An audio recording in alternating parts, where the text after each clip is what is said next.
Alors bonjour à toutes et à tous. Je vous retrouve à nouveau depuis le Parlement européen à Bruxelles pour vous parler de deux sujets. Le premier, un scandale de fraude massive qui menace nos mers, et la déforestation en Amazonie, qui sera à l'ordre du jour de la prochaine plénière du Parlement européen à Strasbourg, donc la semaine prochaine.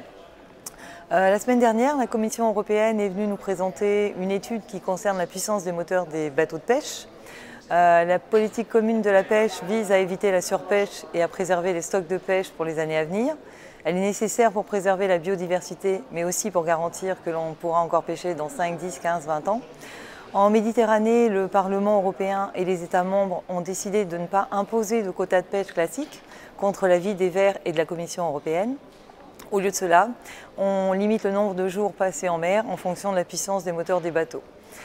Pour cela, les États membres certifient la puissance des moteurs des bateaux.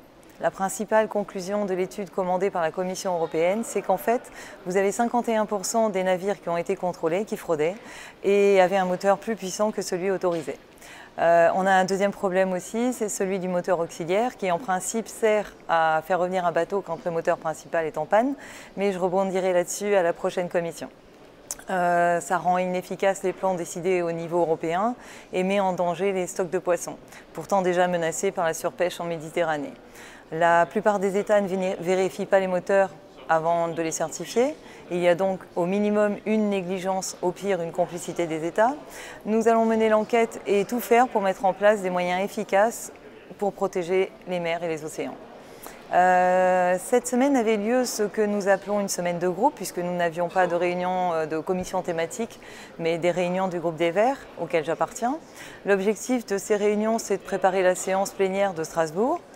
Et le groupe des Verts souhaite mettre à l'agenda de cette séance plénière une résolution sur la situation en Amazonie. Les incendies en cours dans la forêt amazonienne ont jeté sur le devant de la scène la crise environnementale en cours au Brésil, mais aussi la responsabilité que nous avons en tant qu'Européens. La plupart des incendies qui ravagent l'Amazonie ne sont pas des accidents. Ils sont allumés intentionnellement pour déforester des parcelles de terre, et ces parcelles sont ensuite, servent ensuite à l'élevage de la culture du soja destinée à nourrir le bétail. Nous importons cette viande, nous importons le soja qui sert à nourrir les animaux dans les élevages industriels européens. Ces incendies sont directement liés à la politique agricole de l'Union européenne. Elle ne cherche pas à réduire nos importations de soja et encourage l'élevage industriel. Il faut donc la réformer.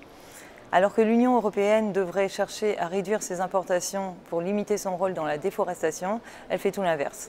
La Commission européenne, avec le soutien des États membres, négocie un accord de libre-échange avec le Mercosur, un groupe de 4 pays d'Amérique du Sud dont fait partie le Brésil. Et cet accord est inacceptable. Il est non seulement mauvais pour l'environnement, mais aussi pour les agriculteurs européens. Les Verts s'opposent à cet accord de libre-échange et travaillent à convaincre les autres groupes politiques de ses méfaits. Le Parlement ne participe pas aux négociations, mais l'accord de libre-échange ne pourra pas rentrer en œuvre sans sa validation. Votre mobilisation peut faire la différence. Rendez-vous la semaine prochaine pour suivre ces dossiers. Bonne journée.